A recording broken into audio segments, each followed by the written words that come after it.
오늘 구약 성경 읽었습니다. 스가랴 3장 1절부터 8절 말씀 읽었는데요.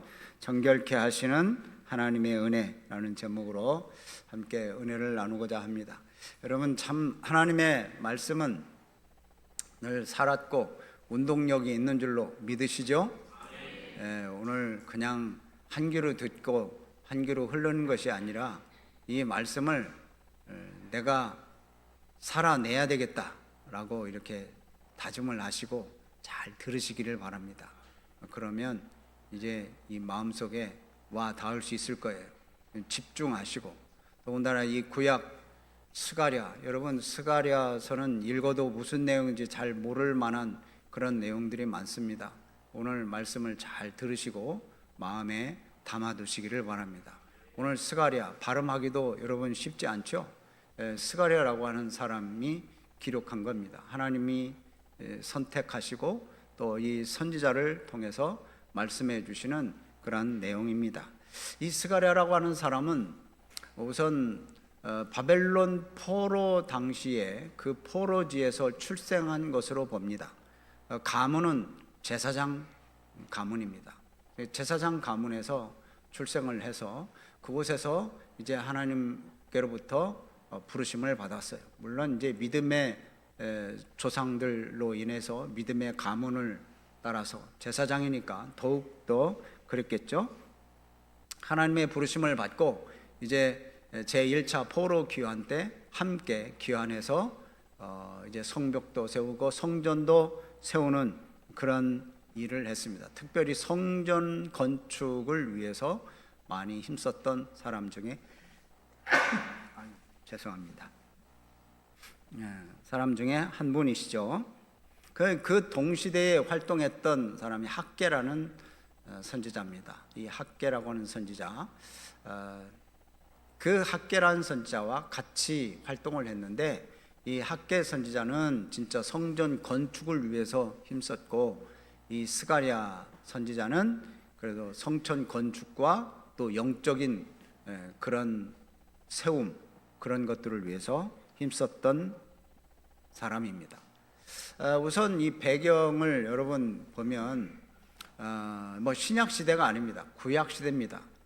바벨론 포로 시대, 그리고 다시 회복된 그 시대죠. 아까 말씀드린 것처럼 이 배경을 보면 바벨론 왕 느부갓네살이 이제 주전 586년, 예수님이 오시기 전 586년이죠. 그때 예루살렘을 쳐들어가서 예루살렘을 완전히 함락을 시킵니다. 예루살렘 완전히 무너져요. 그리고 이 예루살렘에 사는 이스라엘 백성들을 강제 이주를 해서 다 바벨론으로 포로로 잡아갑니다. 그래서 유다 사람들은 약 70년 동안 바벨론에서 포로 생활을 했어요. 그런데 이제 이 바벨론이라는 나라가 이제 바사라고 하는 나라로 바뀌어서 이 바사라는 나라의 고레스 왕이 아주 많은 민족들, 그 민족들의 문화와 그 민족들의 종교를 존중하는 정책을 폈습니다. 그래서 이 고레스 왕이 이스라엘 백성들을 보내요. 야, 너희들 문화를 존중한다. 너희들의 신앙을 존중한다. 그래 너희들 나라로 가서 너희들 그 신전을 세우고 너희들이 섬기는 하나님을 섬겨라 라고 이렇게 허락을 합니다. 그래서 이 고레스를 통해서 이제 첫 번째 포로 귀환이 시작되는 거예요. 그 1차 포로 귀환이라고 합니다. 그래서 이 포로로 잡혀갔던 이 유다 사람들, 이스라엘 백성들이죠. 이 사람들이 이제 스룹바벨과 여호수아를 중심으로 해서 많은 사람들이 함께 포로 귀환을 합니다. 그래서 예루살렘으로 다 왔어요. 예루살렘에 와서 이제 와 보니까 뭐 엉망이잖아요. 다 성도 무너졌고 성전도 다 무너졌고 엉망이니까 완전히 폐허 속에서 어떻게 이걸 읽어갈 건가. 그래도 힘을 내서 성전을 세워가요. 먼저 성전부터 세워갑니다. 그런데 대적자들이 나타납니다. 그래서 그걸 방해를 해요. 성전을 못 짓게 만들어. 그래가지고 성전을 못 짓게 된 게 16년이란 세월이 흘러가는 거예요. 그래서 방치돼요. 그때 하나님은 학개와 스가랴 선지자를 통해서 이렇게 성전을 건축할 수 있도록 권면을 하시고 또 격려해 주시고 다시 성전을 재건할 수 있도록 그렇게 하나님께서 힘도 주시고 위로를 주시는 거예요. 그 말씀이 오늘 이 말씀입니다. 근데 여기 스가랴 선지자가 얘기하는 것들 중에는 하나님께서 이 스가랴에게 환상으로 보여주셔요. 하나님께서 우리에게 말씀해 주실 때 직접 음성으로 말씀해 주시기도 하시고 하나님이 나타나시기도 하시고 꿈으로 보여주시기도 하시고 또 환상으로도 이렇게 보여주시기는 하는데 오늘 여기 이 스가랴서 말씀은 하나님께서 환상을 통해서 보여주셔서 이스라엘 백성들의 앞날을 보여주시고 또 이제 이 이스라엘 백성들이 어떻게 살아가야 되는지 믿음의 사람들이 어떻게 살아가야 되는지를 보여주는 거예요. 그래서 이 스가랴서에는 환상이 8개가 나옵니다. 8개 환상을 이야기를 하는데 그 중에 오늘 본문 3장 본문은 4번째 환상입니다. 4번째 환상이 어떤 환상인지 여러분 한번 보시기를 바랍니다. 이 스가랴의 이 환상을 통해서 포로 생활을 마치고 돌아온 이 귀환한 백성들이 위로를 받고 소망을 얻는 거예요. 여기까지 어렵죠? 벌써 졸리신 분들이 계시는 것 같아요. 자, 눈을 번쩍 뜨시고 저를 보시기를 바랍니다. 성경은 뭐 그냥 쉬운 성경도 있지만 이렇게 어려운 성경들도 여러분 배워가야 돼요. 좀 딱딱한 것도 먹어볼 줄 알아야 되잖아요. 그렇죠? 늘 죽만 먹을 수는 없잖아요. 딱딱한 것도 좀 먹어보세요. 자, 이 이스라엘 백성들이 1차 포로 귀환으로 돌아왔어요. 예루살렘에 돌아왔는데 막상 돌아오기는 했지만 이 뭐 벌판이 뭐 황량합니다. 아까 말씀드린 대로 뭐 다 무너져 있잖아요.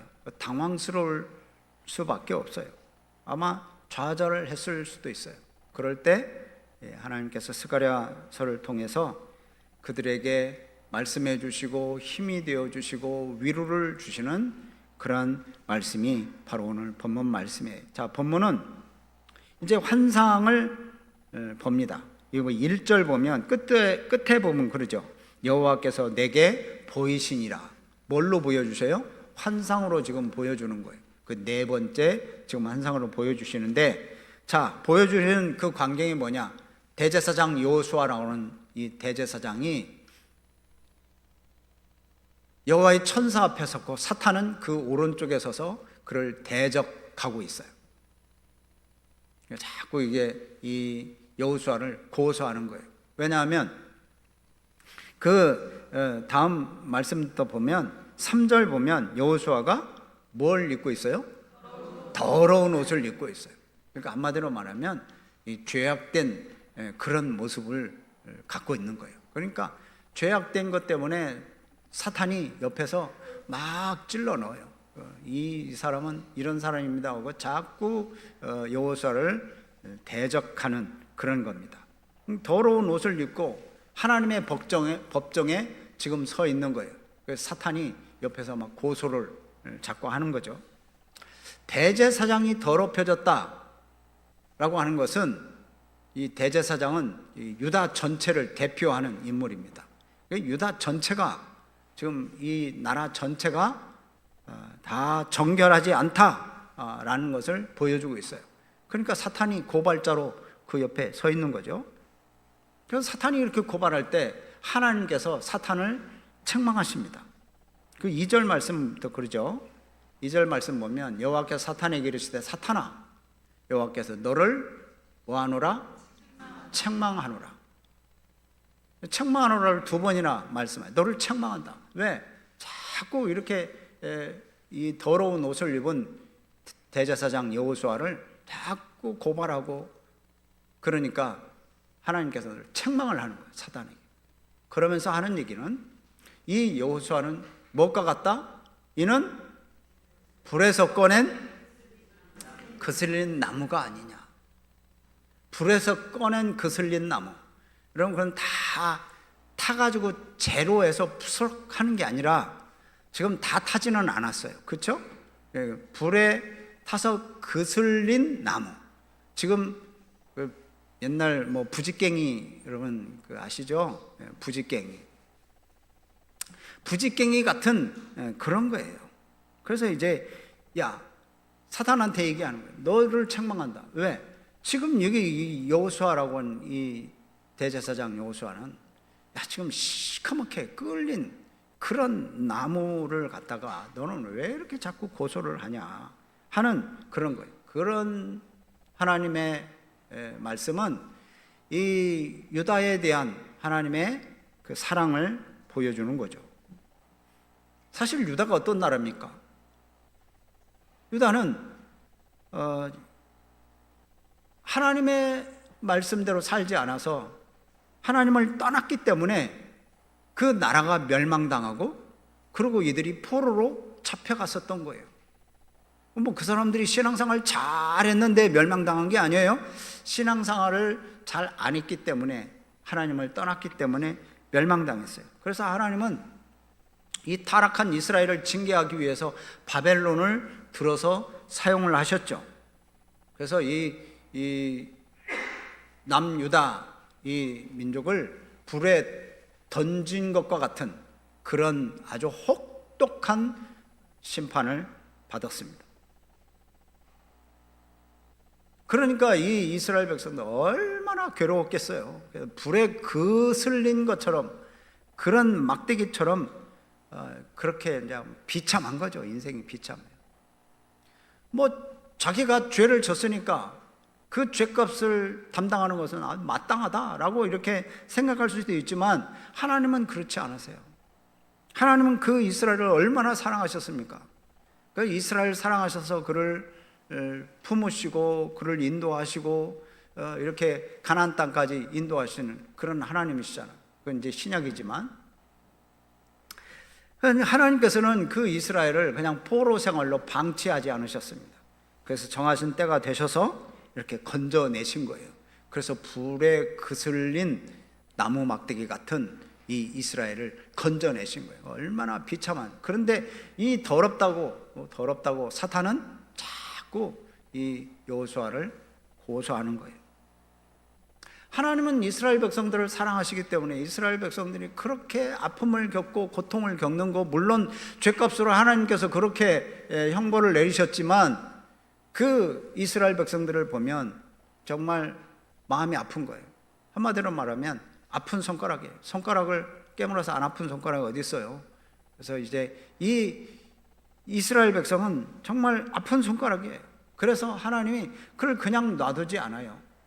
그를 다시 고향 땅으로 돌아가도록, 예루살렘으로 돌아가도록 하나님께서 허락을 하신 거예요. 그래서 시커멓게 거슬린 막대기 같은 그런 이 이스라엘을 다시 본국으로 돌아가도록 해주시는 하나님의 은혜예요, 은혜. 그래서 지금 이 거슬린 나무 막대기 같은 그 이스라엘을 다시 보여주는 거예요. 얼마나 하나님께서 이 사탄이 고소를 하고 이거 다 멸망시켜야 됩니다. 이런 죄악된 이런 이스라엘은 끝내야 됩니다. 막 옆에서 사탄이 고소를 했나 보죠. 근데 하나님께서는 너를 책망한다.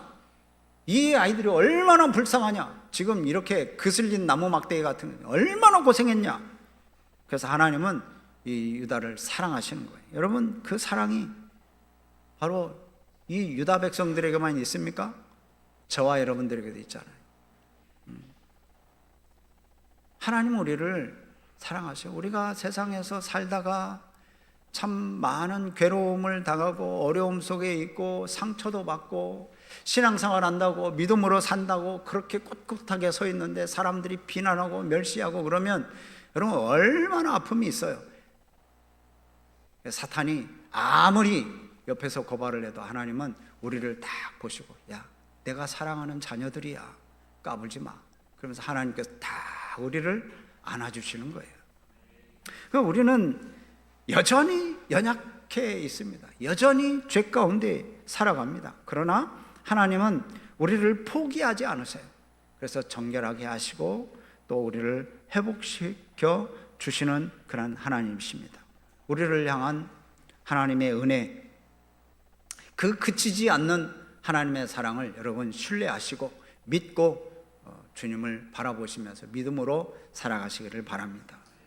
두 번째, 하나님은 자녀를 용서하시고 새롭게 하시는 분입니다. 우리들을 용서하시고 새롭게 하시는 분. 자, 3절 말씀 읽어볼까요? 3절 말씀 보면 4절 말씀을 보면 여호와께서 자기 앞에 선자들에게 명령하십니다. 뭐라고요? 그 더러운 옷을 벗기라. 지금까지 더러운 옷을 입고 있어요. 근데 하나님께서 더러운 옷을 벗기라. 그리고 또 말씀하셔요. 여호수아에게 이르시되 내가 내 죄악을 어떻게 했다? 제거하여 버렸다. 그리고 아름다운 옷을 입히리라. 아름다운 옷을 입혀주겠다.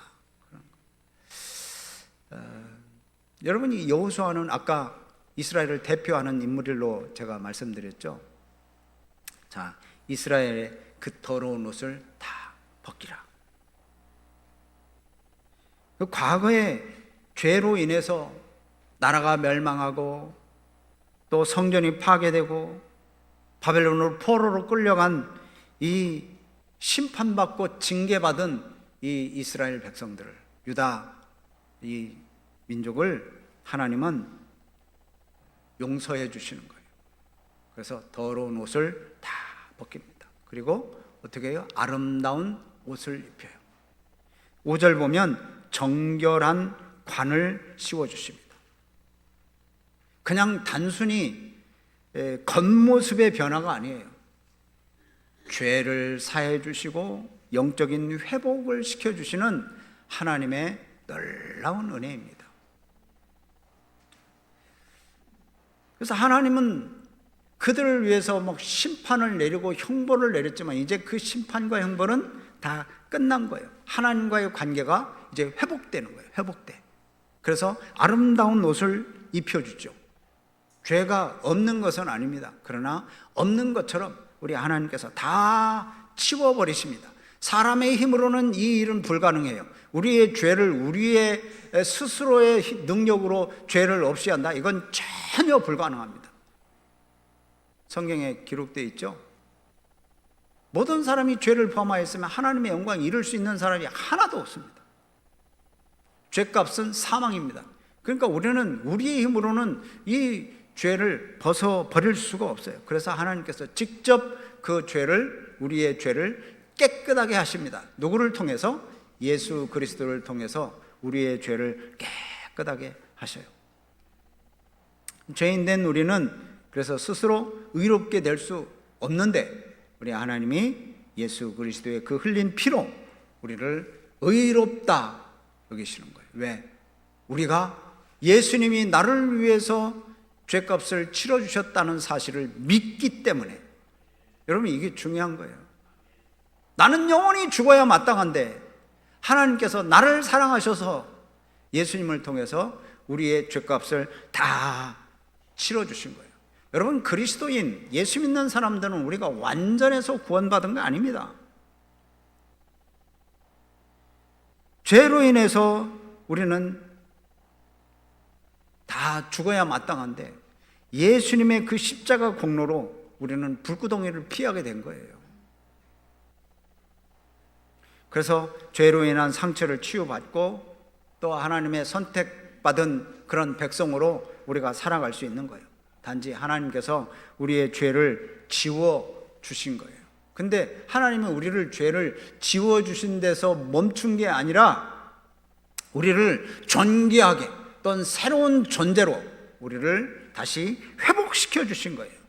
그러니까 하나님의 이 긍휼을 생각할 때, 이 은혜를 생각할 때 우리는 늘 감사, 늘 찬양 드리는 게 마땅한 거예요.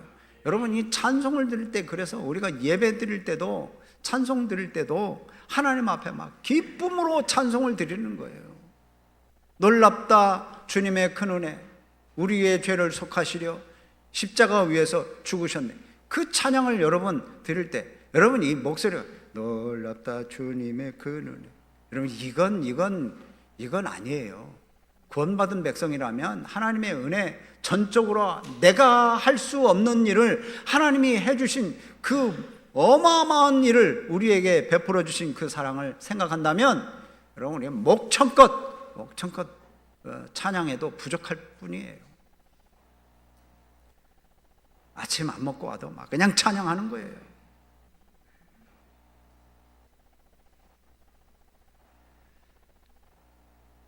우리 은혜로 용서받은 사람들은 그러니까 책임이 따라요. 책임. 뭔 책임이냐?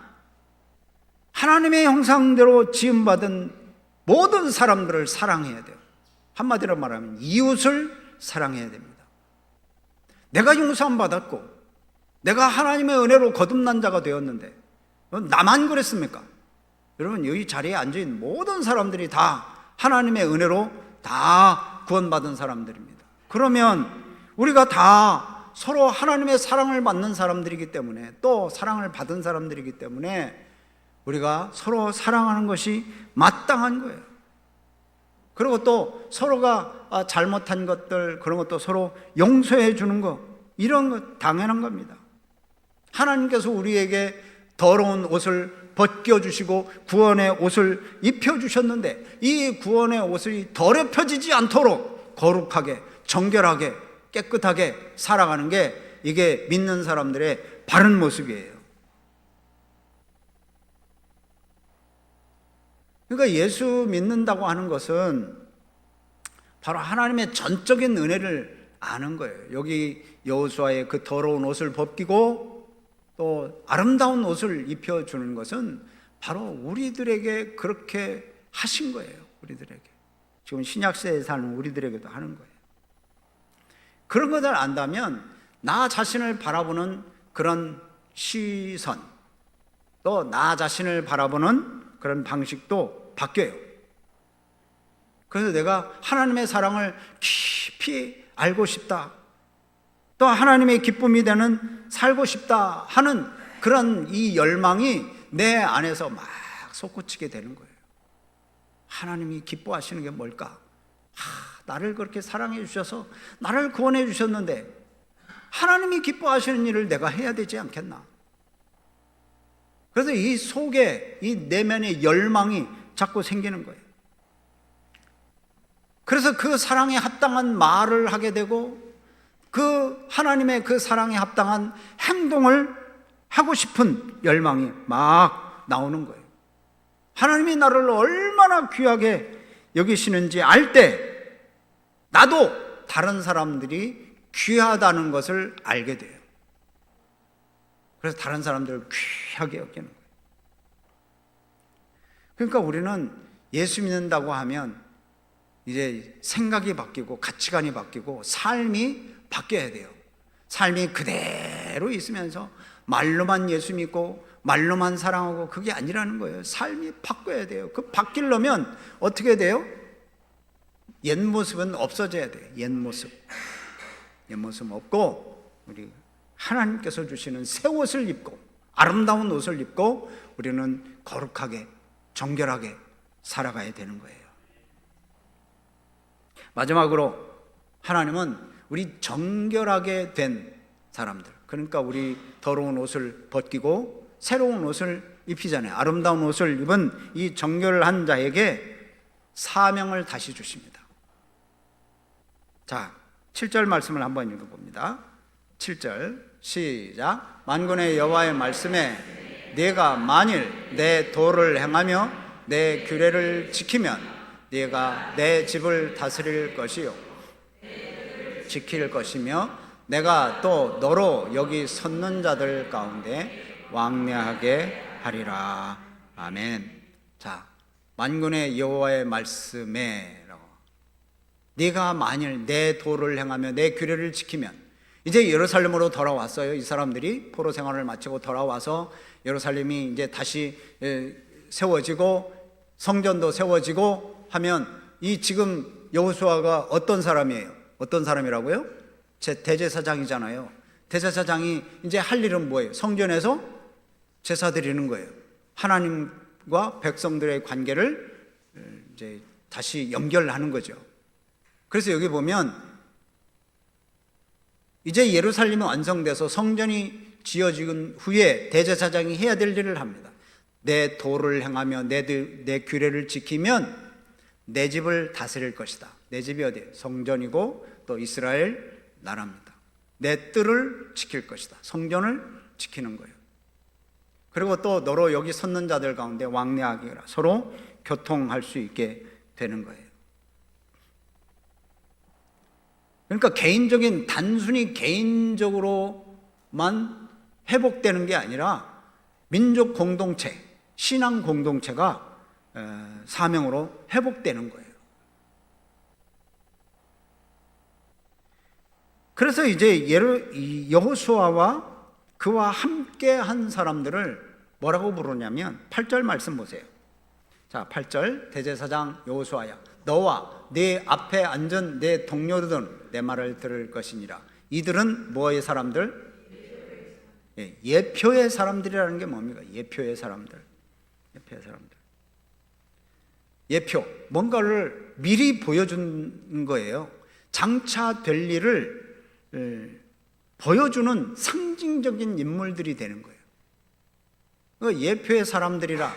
내가 내 종 싹을 나게 하리라. 내 종 싹.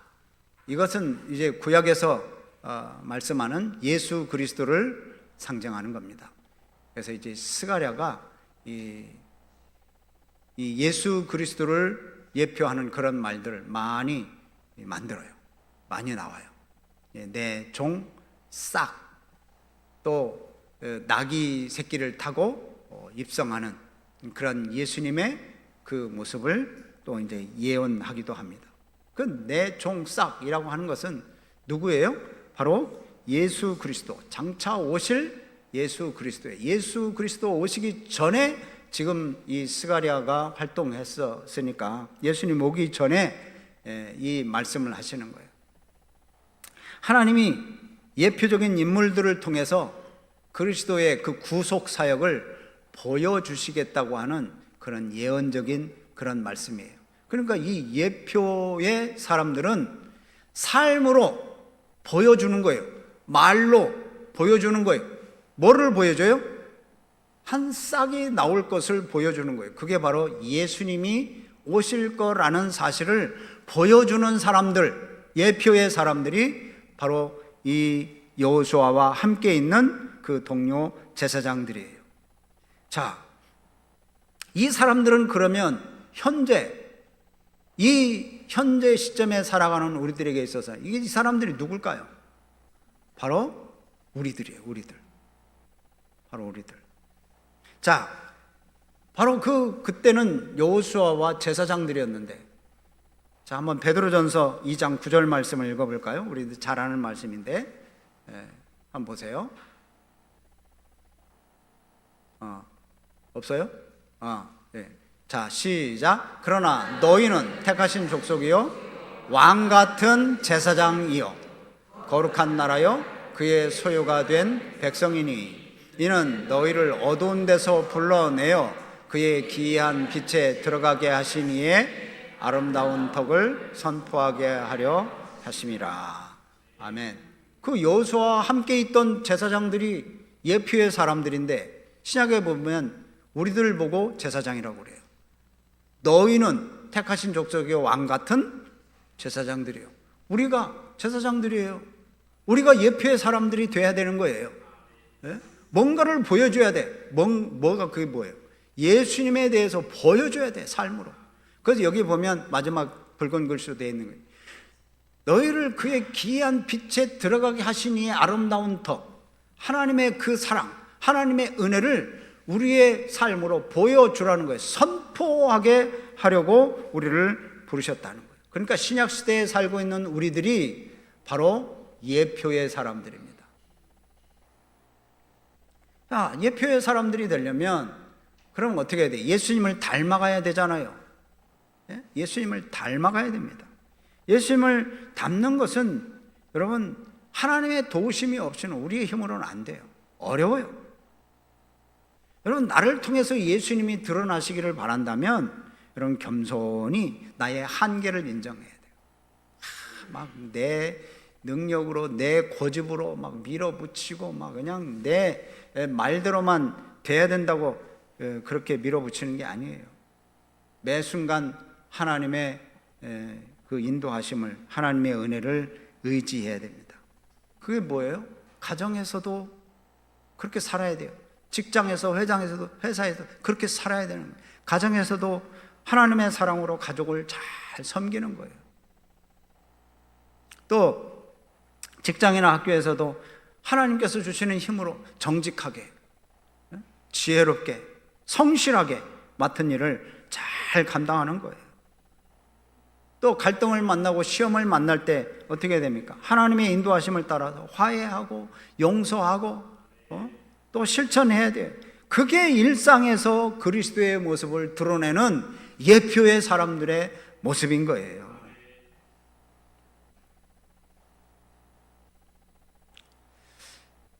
오늘 말씀 보면 하나님께서 죄 가운데 있는 자녀들에게 그 은혜를 그치지 않으십니다.